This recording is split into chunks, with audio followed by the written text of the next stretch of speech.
Welcome, everyone. Today, you are not just going to learn English. You're going to experience it. This is not a boring textbook lesson. This is real English. The kind people speak every day in real life. If you're tired of being afraid to speak, if you feel stuck, if people laugh at your English, if you feel too old, too late, too nervous, then this video is for you. Because I believe something that no one told you yet. Your English is not broken. It's just silent. And today, we wake it up. In the next 60 minutes, I'll take you through 12 powerful real-life scenes. Moments you face every day. You'll learn how to talk about your morning, your weekend, your birthday, your job, your city, your feelings, even your pets. But more than that, you will learn how to think in English, how to feel confident, how to speak naturally, and how to enjoy the process. You don't need big grammar books. You don't need to memorize 1,000 words. You just need one thing: a small habit of listening, speaking, and feeling the language, like you will in this video. So listen with your heart, speak with your voice, and most of all, believe that you can do this. Let's begin. Scene 1. Morning routine. I open my eyes. It's 6:45 a.m. The alarm already rang 3 times, but I didn't hear it. I sit up slowly, rub my eyes, and stretch my arms. My room is quiet. Outside the window, I hear a few birds and a car passing by. It's a new day, and I feel tired. But I know I have things to do. I walk to the bathroom and look in the mirror. My hair is a mess. My eyes are still sleepy. I wash my face with cold water. Then I pick up my toothbrush and say to myself, okay, let's start the day. As I brush my teeth, I start thinking, what's the plan today? Do I have a meeting? Did I reply to that email? Too many thoughts, but I take a breath and say, one step at a time. I go to the kitchen and put water on the stove. It's time for tea. While I wait, I clean the counter a little. Then the water boils. I make my tea, add milk, and take the first sip. It's hot, strong, just the way I like it. Then I open the fridge. There's some bread and butter. I toast the bread, spread the butter, and sit at the table. This moment is peaceful. I drink my tea and eat my toast slowly. I don't check my phone. I don't rush. I just sit and whisper to myself, thank you for this day. After breakfast, I check my to-do list. Send email to boss, finish report, pay electricity bill, call mom. I smile and say, all right, I've got this. Then I walk to the closet and pick out clothes for the day. A clean shirt, dark jeans, and my favorite watch. I get dressed and feel ready. Before leaving the house, I look in the mirror again. This time, I smile. You look okay? I say. I grab my bag, take one last sip of tea, and step out the door.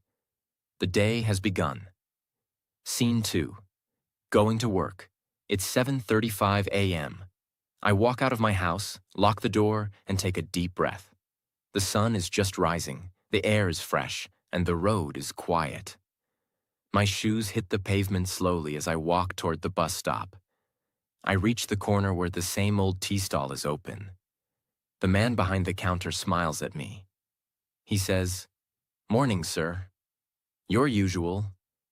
I smile back and reply, yes, 1 coffee, please, no sugar. He nods and starts preparing it. As I wait, I hear 2 people talking behind me. One man says, traffic was terrible yesterday. The other replies, tell me about it. I was stuck for 45 minutes. I turn slightly and join the conversation. I was stuck too. It's always the same on Mondays.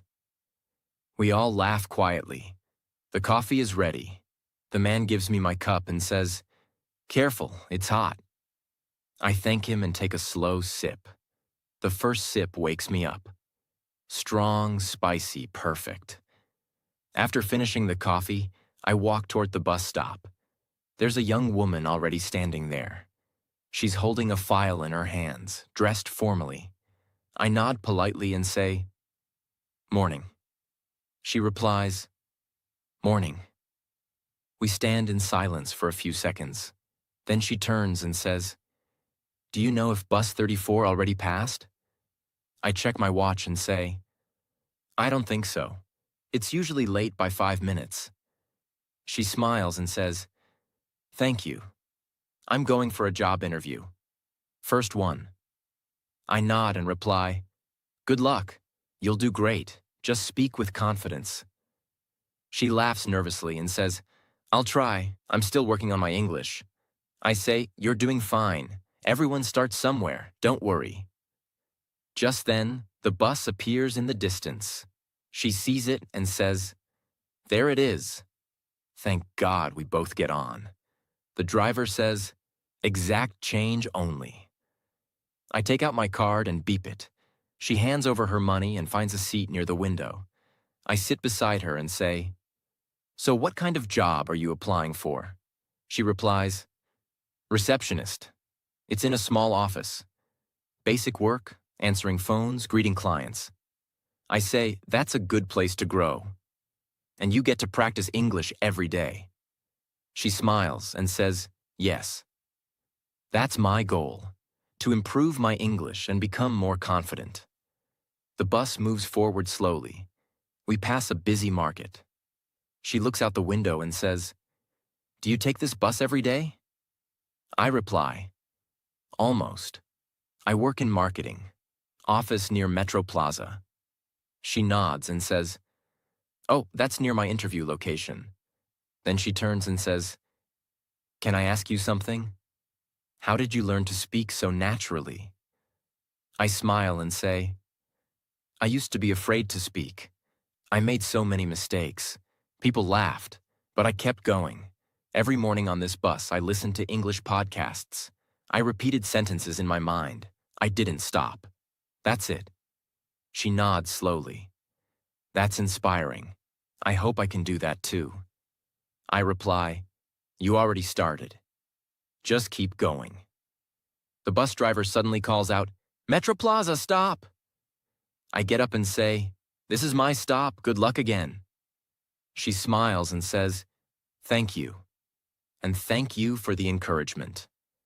I wave and step off the bus. As I walk toward my office building, I think about that short conversation. I remember how scared I used to be, afraid of speaking, afraid of judgment. But now, I'm helping someone else feel braver. That's what growth looks like. Scene 3. At the office. It's 8:55 a.m. I walk into the building, swipe my access card, and enter the elevator. The doors close. I'm alone for a moment. I take a deep breath and whisper to myself, "Let's make today a good day." As the elevator climbs, I go over my mental checklist. Emails, morning meeting. The report I didn't finish yesterday. Plenty to do. I step out on the 7th floor, marketing department. The office lights are already on. Some people are at their desks. Some are in the kitchen corner making coffee. I greet the first person I see. "Good morning, Alex." He turns and smiles. "Hey." "Morning. You're early today." I chuckle and say, "Trying to be productive before the chaos starts." He laughs. "That's smart. Coffee's still hot if you want." "Thanks," I say, and walk toward the break area. As I pour myself a cup, I hear two colleagues chatting behind me. Sophie says, "I was on Zoom till 10 p.m. yesterday." And Jenna replies, "Again? You work too hard." I turn and say, "Wow, Sophie, that's some dedication." She smiles and says, "Or poor time management? Still figuring that out." We all laugh. I walk back to my desk with my coffee. Open my laptop. Breathe. Just then, my manager, Thomas, walks by. Morning, Leo. Can I see you in my office for 2 minutes? Sure, I reply, a little nervous. I follow him into his cabin. He closes the door and says, I read your client report from last week. I sit up straighter. Okay. He continues, I want to say that was solid work, especially the section on customer feedback. It was detailed, practical, and sharp. A wave of relief washes over me. Thank you, I say. I was worried it might be too much detail. He shakes his head. No. That's what we need. You've improved a lot since your first month here. I nod and say, I've been trying to work on my communication. English used to be my biggest fear. Thomas looks at me seriously and says, I didn't know that. Honestly, you speak clearly and confidently. That's what matters. I smile and say, I used to write everything down. I still do sometimes. Practice phrases, repeat sentences. It helps. He replies, whatever you're doing, keep doing it. It shows. Then he adds, one more thing. I'm assigning you to the presentation next week. My heart skips a beat. The one for the European clients? He nods. You'll lead it with Sophie. I think it's time you took the lead. I pause for a second. I want to say no. I want to say I'm not ready. But I remember the old me, the one who stayed silent in every meeting, and I say, I'll do it. I'll give it my best. He smiles. Good. That's what I like to hear. I leave the cabin and return to my desk. Sophie walks over with her coffee and says, So, I heard we're teammates now? I laugh and say, looks like it. Presentation for the big clients. She says, you'll do great.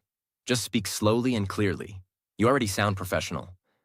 I reply, thanks. I've been practicing. I even speak to myself at home sometimes. She laughs. I do that too. My cat thinks I'm crazy. We both laugh. Then I open my laptop and start planning. Slide by slide, word by word, sentence by sentence. Because I know, every conversation, every small effort, every practice session, it adds up. I wasn't born speaking fluent English. I didn't grow up with perfect grammar. But I showed up. Every day. And now I'm speaking, sharing, leading. And so can you. Scene 4. Weekend plans. It's Friday afternoon. The clock on the wall says 3:17 p.m. The office is quiet, but you can feel the weekend energy in the air. Emails slow down. People start to smile more. You hear chairs moving, phones clicking, and someone quietly humming. I close my laptop, lean back in my chair, and take a deep breath. Then I hear a voice behind me. Hey, Leo, got any exciting plans for the weekend? It's Emily, my coworker from the creative team. She's holding her coffee and smiling like she already has a secret plan. I turn around and say, nothing too exciting. Maybe sleep for 12 hours straight. She laughs. Sounds like heaven. But seriously, doing anything fun? I think for a moment. Well, I say, I might go hiking on Saturday. There's a trail just outside the city I've been wanting to try. Emily nods. Hiking? That's cool. Alone or with friends? I'm going with Daniel and Michelle, I reply. We planned it last month, but the weather was bad. This time it looks good. Just then, Daniel walks over. Tall, energetic, always hungry. Did someone say my name? He asks, grinning. Emily rolls her eyes playfully. We were just talking about your big hike tomorrow.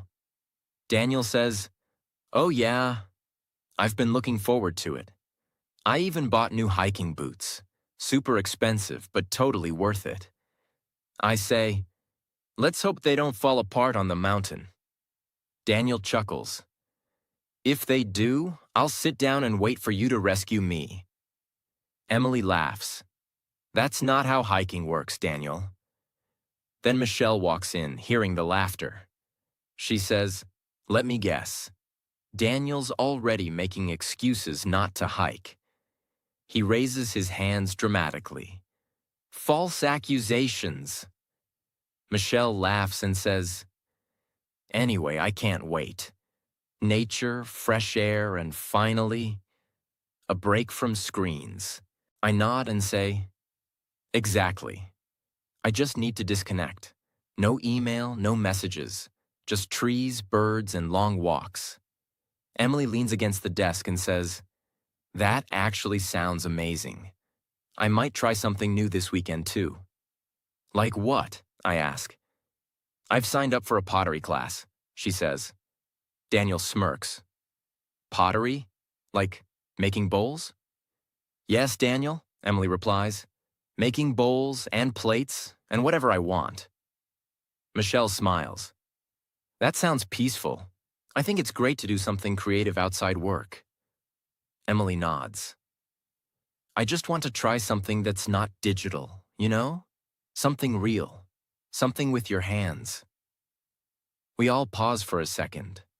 Then I say, "That's the thing about weekends. They remind us that we're not just workers. We're people." Michelle nods. "I agree.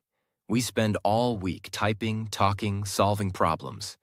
The weekend is the only time we can actually feel human again." Daniel jumps in. "Except when your mom asks you to fix everything in the house." We laugh again. I say, "That's true. Every time I visit my parents, suddenly I'm the tech guy, the grocery guy, the electrician, and the taxi driver." Emily adds, "Same here. I love visiting home, but it's never relaxing." Then I say, "But still, it's home." We all go silent for a moment. Michelle changes the topic. "What about Sunday night? Any Sunday plans?" Daniel says, "I'm cooking. I promised my girlfriend I'd make dinner. I'm still searching for a recipe that doesn't burn." We all laugh. I say, "Start with pasta. You can't go wrong with pasta." Emily adds, "Unless you forget the salt and cook it for 40 minutes. We laugh again. Michelle looks at her watch.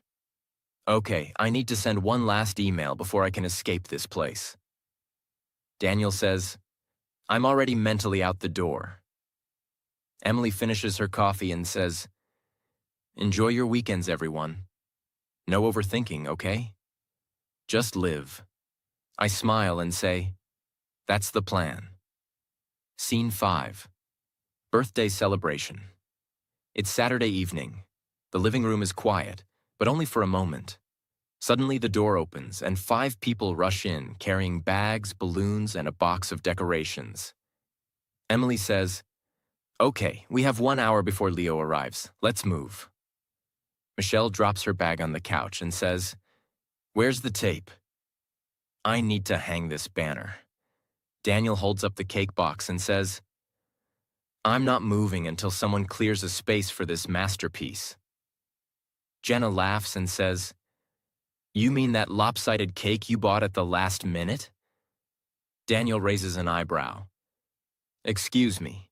This is a handcrafted double chocolate fudge cake, made by professionals." Sophie says, "Let's just hope Leo doesn't drop it like last year." Everyone laughs. The room quickly turns into a party zone. Balloons on the walls, streamers across the ceiling, snacks on the table, music low in the background. Michelle says, "Do we have candles?" Jenna replies, "Yes, and a lighter." "But who's going to switch off the lights when he enters?" Sophie says, "I will. I'm closest to the switch." Daniel looks around and says, "Guys, I can't believe we're doing this for the 3rd year. Feels like yesterday." Emily smiles and says, "Time flies. But some friendships are worth celebrating." The clock hits 7:30 p.m. Michelle whispers, "He should be here any second now." They all go silent. Then, the door opens. Leo walks in slowly, holding a small bag of groceries. He looks around and says, "Why is it so dark in here?" Suddenly, Surprise! The lights come on. Everyone yells, claps, and laughs. Leo drops his bag and freezes. "What is this?" he asks, half smiling, half shocked. Emily steps forward and says, "Happy birthday, Leo. We didn't forget." Leo looks around. Decorations, cake, music, candles, people he loves. "I thought you guys were all busy," he says. Daniel walks over and says, "We were busy or planning this." Leo laughs. "You didn't have to do this."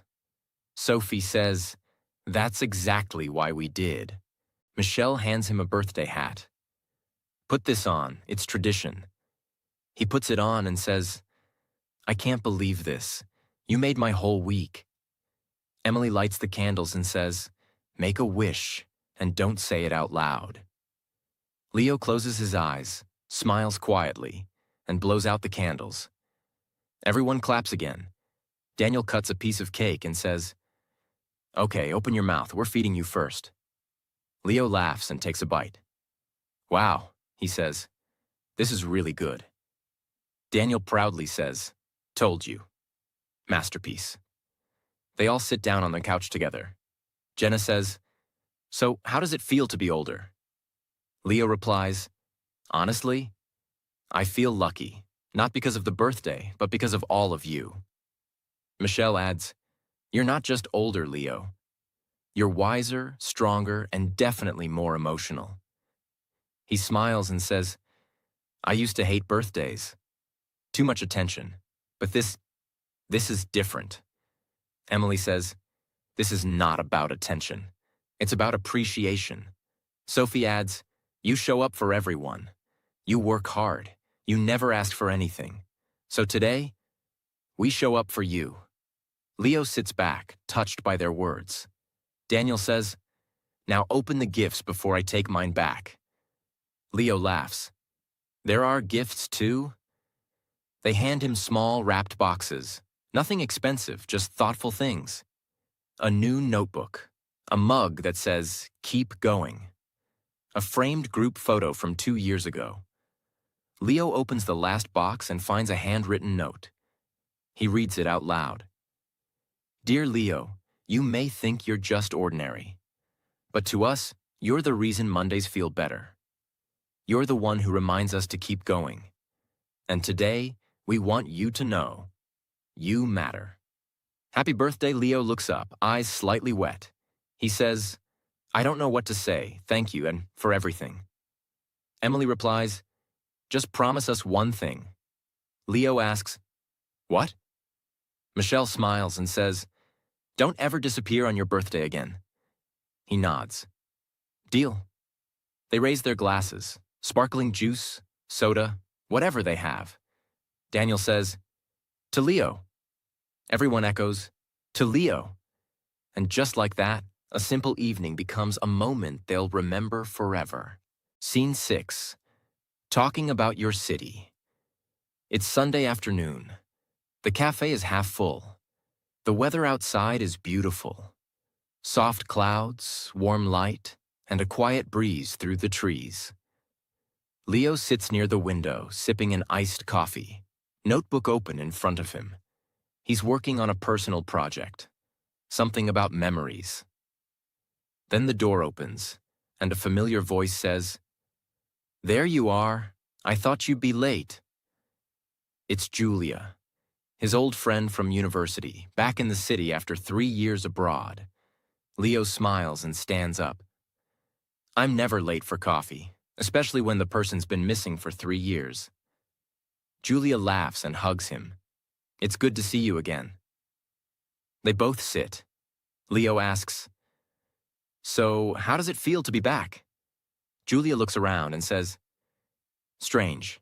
The city looks the same, but it feels different." Leo nods. "That's because you've changed. The city didn't." Julia smiles and says, "Maybe. Or maybe I just forgot how loud it is here." They both laugh. Leo stirs his coffee and says, "You remember that street near the river? They've built a new bridge. It looks amazing at night." Julia raises her eyebrows. "Really? We used to walk there after class. I remember the old lights, the broken benches. Those benches are still broken, Leo replies. Some things never change. Then Julia says, tell me something. If someone asked you, what's the best thing about this city? What would you say? Leo thinks for a moment. The rhythm, he says. This city doesn't sleep, it moves fast, but somehow it also listens. Julia leans in. Listens? Leo nods. Yeah, like, it lets you cry without asking why. It lets you dream without laughing at you. You can be invisible or you can shine. Your choice. Julia sits quietly for a moment, then says, that's beautiful. I never thought of it that way. Leo looks out the window. You know what I love most? The sound of the early morning, when the streets are still quiet and the sky is just starting to wake up. You hear one bird, one car, and the soft sound of life returning. Julia smiles. That's poetic. Leo replies, it's real. She sips her drink and asks, what about food? What's still your favorite thing to eat here? Leo grins. The street corn with lemon and salt, still unbeatable. Julia laughs. You haven't changed. He replies, neither has the vendor. Same spot, same smile. Julia says, I miss the night markets. The lights, the music, the smell of fried food, the people. All kinds of people. Leo replies, they're still there, crowded as ever. But now they play soft jazz on Fridays. It's calmer, warmer. Julia leans back in her chair and says, I've lived in 5 cities in the last 3 years. Big ones, fancy ones, clean, fast, rich. But they didn't feel like this. Leo asks, why? She answers, they had roads but no stories. They had buildings but no people. Not like here. Here the walls speak. Leo smiles and says, that's what I always tell travelers.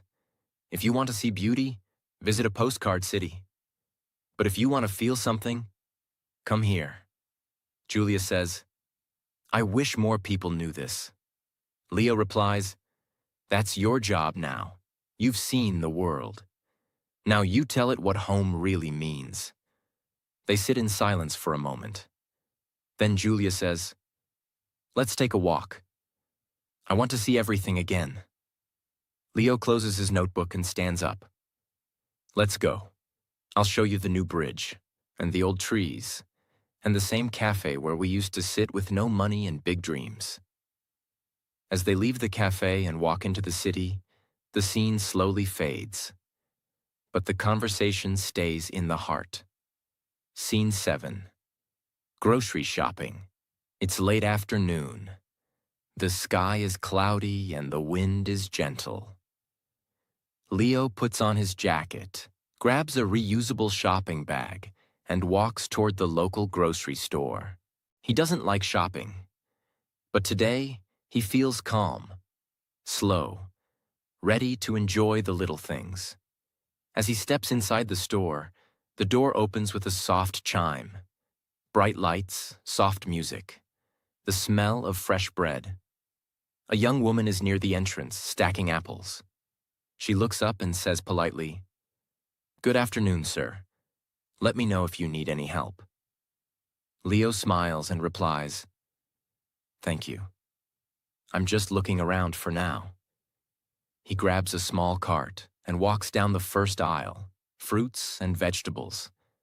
He picks up an avocado, checks its softness, and says quietly to himself, "Still hard. Not ready yet." Suddenly someone taps his shoulder. It's Daniel, his friend from work. Daniel says, "Leo, you shop here too?" Leo replies, "I do now." What a surprise. Daniel points at Leo's cart and says, "That's the healthiest cart I've ever seen. Are you planning to open a salad bar?" Leo laughs. "Trying to eat better. Fewer chips, more colors." Daniel holds up a pack of cookies and says, "Well, I'm here to destroy my diet. These are my weakness." They walk together to the bread section. Daniel says, I always get stuck here. So many options. Whole wheat, multigrain, sourdough. What do you usually buy? Leo answers, depends. For toast, I go with sourdough. For sandwiches, I stick to multigrain. Daniel nods. You sound like a bread expert. Leo laughs. Too much YouTube cooking, that's all. They continue walking. Leo stops near the dairy shelf and says, do you know if almond milk is better than oat milk? Daniel replies, oat milk is creamier, but almond milk is lighter. Try both. Leo grabs both and tosses them in the cart. Then Daniel says, I always forget one thing every time I shop. Leo says, that's why I make a list. Daniel pulls out his phone. I make a list too. Then I forget to check it. They both laugh. An older woman nearby overhears and smiles. She says, happens to me every week. Leo smiles back and says, I think it happens to everyone. Then he turns to Daniel and says, you know what I love about shopping? Daniel raises an eyebrow. No lines? Leo says, no. The small moments. A quiet song playing. A stranger's smile. A child laughing in aisle 3. You're alone, but not lonely. Daniel looks thoughtful. You always see the deeper side of things. Leo shrugs. Life teaches you. When you slow down, you start to see. They walk toward the meat and frozen section. Daniel says, I usually avoid this part. Too much plastic. Leo replies, yeah, I try to buy fresh when I can. But sometimes convenience wins. At the checkout, a young cashier greets them. Hello, did you find everything okay? Leo replies, yes, thank you. Daniel puts his cookies on the counter and says, and I found things I didn't even need. The cashier smiles and scans the items. She says, do you need any bags? Leo replies, no, I brought mine. Trying to reduce waste. She nods and says, that's great. Thank you for doing that. As they wait, Daniel looks around and says, I used to hate grocery shopping. Now it feels like therapy. Leo smiles. I think it's because we're not rushing anymore. Daniel replies, maybe. Or maybe we're finally growing up. They pay, thank the cashier, and walk outside. The wind feels softer now. The bags feel lighter. Daniel says, so, what are you cooking tonight? Leo replies, vegetable stir-fry, maybe a little soup. Daniel raises an eyebrow. You're officially an adult. Leo laughs. Only on Sundays. They wave goodbye and walk in different directions. And as Leo walks home with his groceries, he doesn't feel tired. He feels full. Not just with food, but with peace. With clarity. Because sometimes the simple moments, the soft music, the small talk, the smell of oranges, that's where the real life hides. Scene 8. Ordering food at a restaurant. It's Friday night. 7:15 p.m. The restaurant is busy, but not loud. Warm lights, soft music, clinking glasses, quiet conversations. The smell of garlic and grilled vegetables floats in the air. Leo walks in with Emily and Daniel. They've just finished a long week at work, and they promised themselves one thing. No cooking tonight. A waiter near the door smiles and greets them. Good evening. Table for 3? Leo nods. Yes, please.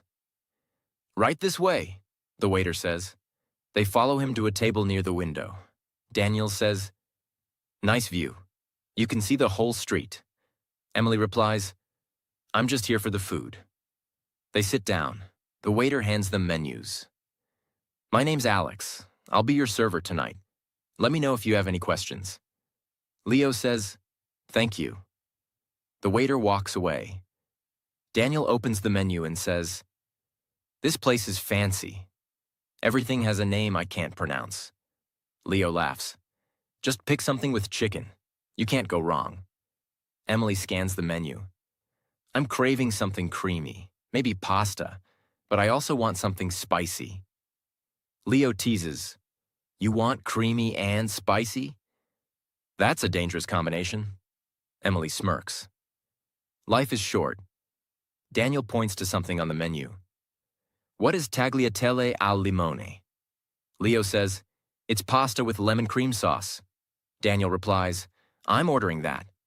It sounds expensive. They all laugh. The waiter returns. Are you ready to order? Leo says, can we ask a few questions first? Of course.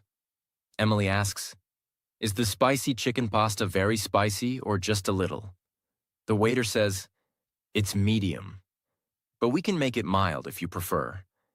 Emily nods. I'll take it medium. And can I get that with whole wheat pasta? Absolutely, the waiter replies. Leo says, I'll have the grilled salmon with roasted vegetables. And could you add a side of mashed potatoes? Sure. Anything to drink? Just water for me, Leo replies. Daniel says, I'll try the tagliatelle al limone, please. And a glass of iced tea. The waiter smiles. Great choices. I'll be right back with your drinks. He walks away. Daniel looks around. This place feels peaceful. Emily says, I like restaurants that don't rush you. Some places make you feel like you have to eat fast and leave. Leo nods. Here, it feels like time slows down. You can actually talk. Daniel replies, that's what I need after this week. Meetings, emails, pressure. I just want to eat good food and breathe. 10 minutes later, the waiter returns with the drinks. Your food will be out shortly. Leo sips his water. Emily says, you know, I used to be nervous ordering food in English. Daniel looks surprised. Really? She nods. I'd panic, especially when they spoke fast. I'd just point to something and say, this one. Leo says, I used to do the same. I was afraid they'd ask questions I couldn't understand. Daniel laughs. I still panic when they ask on soup or salad. My brain freezes. They all laugh. Emily says, but the more you do it, the more natural it becomes. Leo adds, it's not about speaking perfectly. It's about staying calm. Daniel says, exactly. And learning phrases that work, like, can I ask something? Or, what's in this dish? Just then, the waiter returns with a tray of hot food. Here we go. He places each plate in front of them. This is the spicy chicken pasta for you, he says to Emily. Grilled salmon with vegetables for you, to Leo. And tagliatelle al limone for you, to Daniel. Daniel looks at his plate. This looks amazing, almost too good to eat. Emily says, that smell, wow. Leo takes a bite and says, this is perfect. They eat slowly, talk more, laugh often. Halfway through the meal, Daniel drops his fork. It lands with a loud clang on the floor. The waiter comes quickly. Are you okay? Daniel says, sorry, my hand slipped. No problem, the waiter replies. Let me bring you a clean fork. Leo says, you handled that better than I would have. Daniel shrugs. I've embarrassed myself so many times in restaurants, I stopped caring. Emily says, that's the secret. Just enjoy the moment. The waiter returns with a new fork. Here you go. Thank you, Daniel says. After the meal, the waiter returns. Would you like dessert? Leo replies, we're full, but maybe we'll share something. Emily asks, what do you recommend? The waiter says, our homemade chocolate lava cake is our most popular. Daniel says, you had me at chocolate. They order one, share it, laugh about nothing, and smile more than they have all week. Later, the waiter brings the bill. Leo says, I'll cover it. Emily and Daniel protest. No way, Daniel says. We split. Leo says, next time, you can pay. They laugh again and agree. They leave the restaurant full, not just with food, but with peace.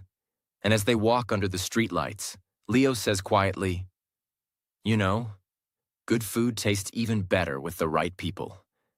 They all nod and walk home, smiling. Scene 9. Talking to a new friend.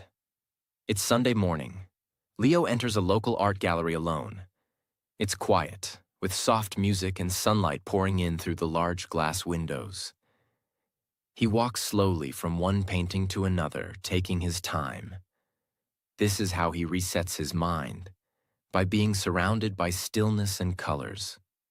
At one of the larger abstract pieces, he hears someone next to him say softly, "Sometimes I look at art and feel nothing. And then, one piece just stops me." Leo turns. A woman stands beside him, notebook in her hand, eyes focused on the painting. He nods and replies, "I know what you mean. This one. It feels like chaos, but soft." She smiles. "Exactly, like a storm that doesn't want to destroy anything." There's a pause, comfortable silence. Then she says, "I'm Ava." Leo responds, "I'm Leo. Nice to meet you." Ava says, "Do you come here often?" Leo replies, "Not often. Only when I need to hear myself think." She laughs lightly. "That's a good reason. I come here when I need to stop thinking." He smiles. "I guess we're opposites." She nods and gestures toward a bench. "Want to sit?" They sit side by side, not too close. Ava says, "So, Leo, what do you do?" "I mean, when you're not decoding paintings." He replies, "I work in marketing. I help companies tell better stories." She says, "Ah, a storyteller. That makes sense." Leo asks, "And you?" Ava says, "I'm a writer." "Well, trying to be. I teach part-time and write when I can." Leo says, "That's brave." Ava looks surprised. "Brave?" He nods.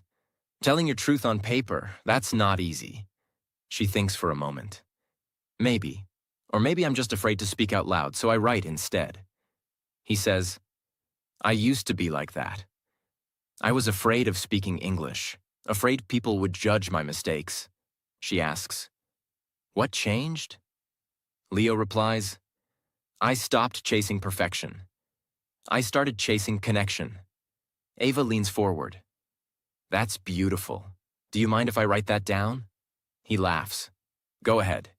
She writes in her notebook, "Stop chasing perfection. Start chasing connection."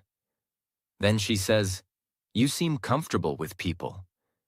Leo replies, "Only after I stopped trying to impress them." She smiles. "Do you believe strangers can become friends in one conversation?" He says, "Yes, if they're honest." She nods slowly. Ava says, "I moved to this city 6 weeks ago. I don't know many people yet." Leo replies, "Well, you know one now." She looks at him. "Thank you. That means more than you think." A brief silence. Leo says, "So what do you write about?" She replies, "Real things." Silence. Shame. Small victories. Conversations that don't go anywhere. People who feel too much. Leo says, "That's what the world needs." She asks, "What about you? Do you love your job?" He pauses. "I like it, but I love moments like this more, where two people meet for the first time and just talk." She smiles deeply. Ava says, "You make it sound simple." Leo replies, "It is. We just forget how." They sit there for another 10 minutes, talking about everything and nothing, about books they love, places they miss, dreams they haven't told anyone else yet. Then Ava says, "I should go. I have a class to teach." Leo stands up with her. Ava says, "I'm glad I came today." Leo says, "Me too." Ava takes out a small card and hands it to him. "My email, in case you want to share a story sometime." Leo takes it and says, "I will." They smile, that quiet, grateful kind of smile. As she walks away, Leo watches her go, not with sadness, but with something peaceful inside him. Because sometimes, in this world of busy schedules and loud distractions, two people pause long enough to say, "I see you." And that's where friendship begins. Scene 10. Family dinner conversation. It's Sunday evening. The house smells like warm food and fresh bread. The kitchen is full of sound, dishes clinking, oven timer beeping, soft music playing in the background. Leo walks into the dining room carrying 2 bowls of salad. His mother is setting the table. His father is pouring water into the glasses. Emily, Leo's younger sister, walks in holding her phone and says, "Is dinner ready, or do I have time to post this picture?" Leo smiles. "Post it after dinner, or you'll eat cold food." His mom chuckles. Emily says, "Fine. But food pictures get more likes when they're hot." They all sit. Leo's father says, "All right, let's eat before it gets cold." They begin serving themselves quietly: pasta, salad, roasted vegetables, and garlic bread. For a minute, there's silence. Then Leo's mom says, "So, how's your work going?" Leo replies, "It's been a bit stressful, to be honest. A lot of deadlines. A new client came in last week." His dad asks, "And are you handling it alone?"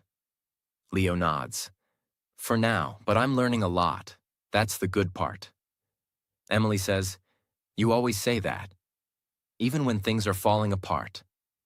Leo replies, "Because that's how I survive them." His mom looks at him and says softly, "You've become stronger. I see it." Leo smiles but doesn't say anything. Then his dad says, "I wish I'd spoken like you when I was younger. I was afraid to talk, afraid to be wrong." Leo looks up and says, "I used to be like that too, especially in English.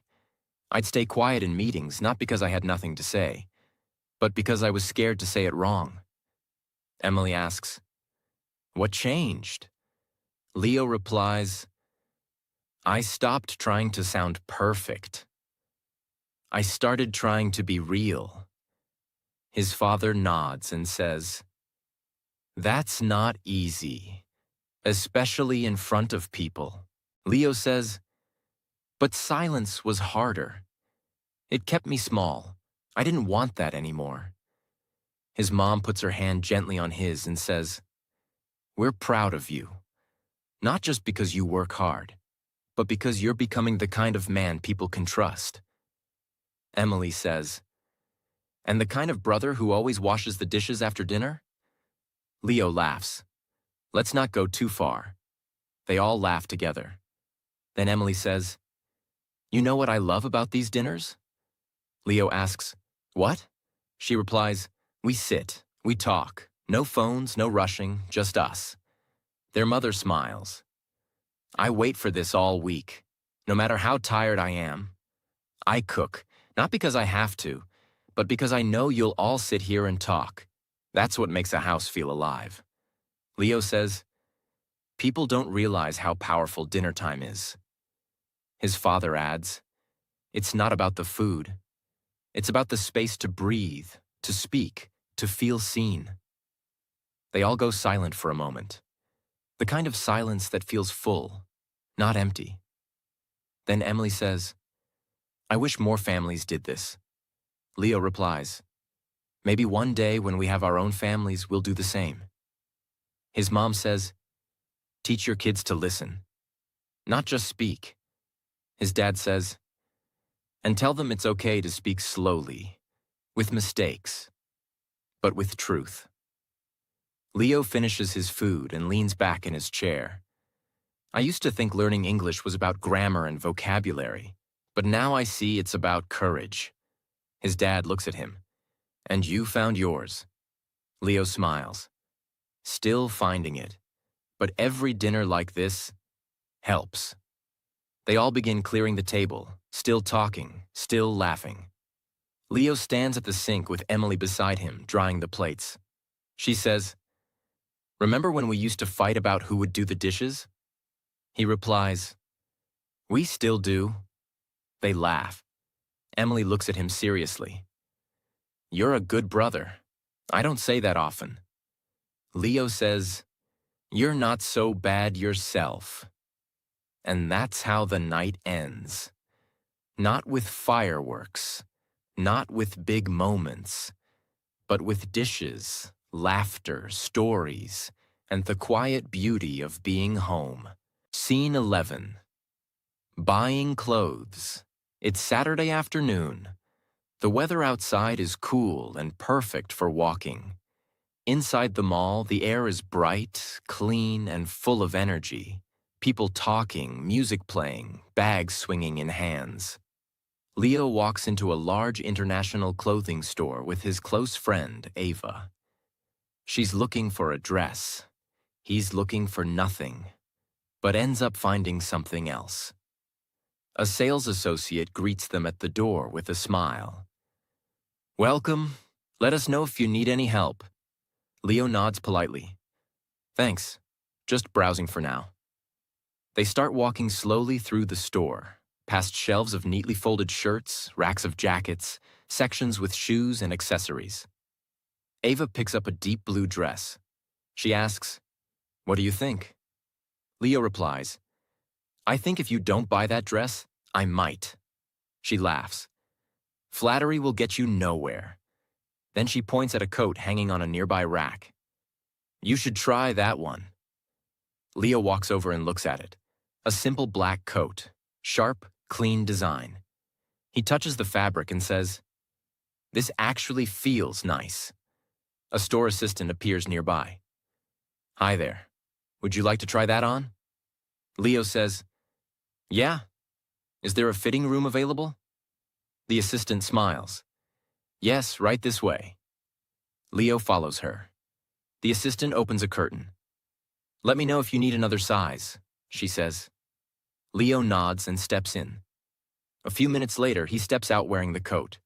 Ava looks up and says, wow, that's it. That's your coat. Leo looks at the mirror.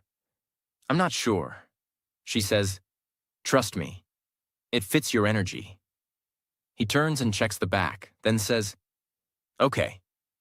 I actually like it. The assistant returns. How does it feel? She asks. Leo replies, good. A little snug around the shoulders. Do you have one size bigger? She says, let me check. While the assistant walks off, Leo and Ava sit on the small bench in the corner. Ava says, you're not used to shopping for yourself, are you?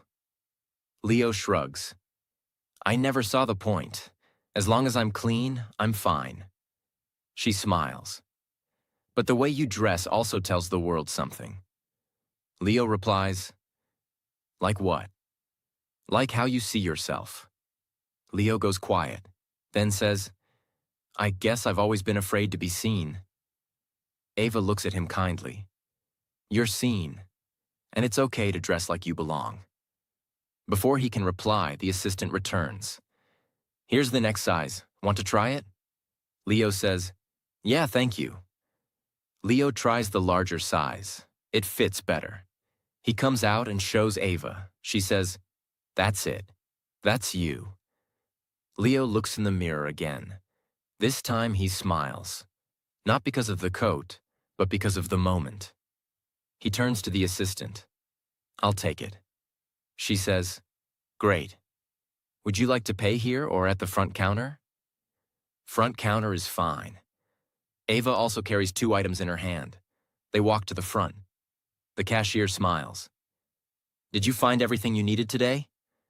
Leo says, yes, and maybe a little more. The cashier laughs. Would you like a bag? Yes, please. Would you like your receipt emailed or printed? Emailed is perfect, Leo says. They pay, grab their bags, and walk out. As they exit the mall, Ava says, you know, I think shopping is more than buying things. Leo asks, what is it then? She replies, It's choosing the version of yourself you want to show the world. Leo nods slowly. Then I hope the world's ready. They laugh and walk toward the sunset. Scene 12. Evening walk and self. Talk. It's 9:15 p.m. The city is quiet now. The noise has softened. The air is cool. Leo walks alone under the soft glow of streetlights. He wears a light jacket, his hands in his pockets, his phone on silent. He doesn't need music tonight. He just needs space. The streets are almost empty. A few people pass by. A man walking his dog, a woman on a phone call, a boy riding his bicycle with one hand. But Leo isn't watching them. He's listening to something quieter. Himself. He whispers softly, "You did well today." He keeps walking. "You showed up. You were kind. You tried. That's enough." He looks up at the sky. The stars aren't visible, but the night still feels beautiful. He speaks again, gently, not loud, not weak, just honest. "I know you're tired. I know you wish things were moving faster. I know there's still fear in your voice when you speak, but I also know you're not who you used to be." He turns the corner and passes a small bakery, closed now, the chairs stacked inside. He pauses and smiles. "I remember when I couldn't even ask for coffee in English. I used to panic. I used to pretend I wasn't hungry just so I wouldn't have to speak." He laughs quietly to himself, then says, "Now I can order, ask questions, help others, share my thoughts, even when they're not perfect." He keeps walking. He sees a reflection of himself in a shop window. He stops and stares, not with judgment, not with pride, just curiosity. "You're growing." A deep breath. Some people don't see it. That's okay. Some days even you don't feel it. That's okay too. But step by step, word by word, sentence by sentence, you're building something.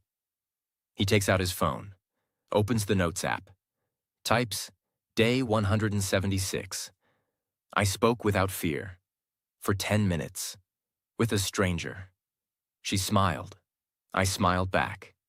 He locks the screen and puts it away. No need to share it on social media. No need to prove anything to the world. Some victories are quiet, but they matter. He keeps walking, passing a quiet park. A swing moves gently in the breeze. He says softly, "You don't have to be perfect. You just have to be present. You don't need big words. You just need real ones. And even if no one claps, no one sees, no one comments, keep going." He stops walking, looks around. It's peaceful, silent, safe. And in that moment, he says the sentence that has changed everything for him. "I may be alone right now, but I'm not empty. I'm building something. And I'm proud." He stands there, just for a moment, listening to the night, feeling the wind, knowing that his voice is no longer a stranger to him. Then he turns around and walks back home. Not faster, not slower, just steady.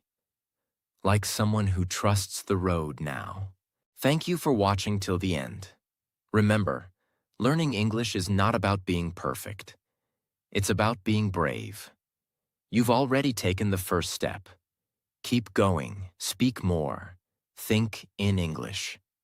Believe in yourself. Every small effort you make is building a new future for you. You're not behind. You're not late. You're exactly where you need to be. So don't stop now. Your voice matters. Your dreams matter. And English will help you reach them. Subscribe to this channel for more real-life English practice. We'll grow together, one sentence at a time. See you in the next video. Take care and keep speaking. Bye.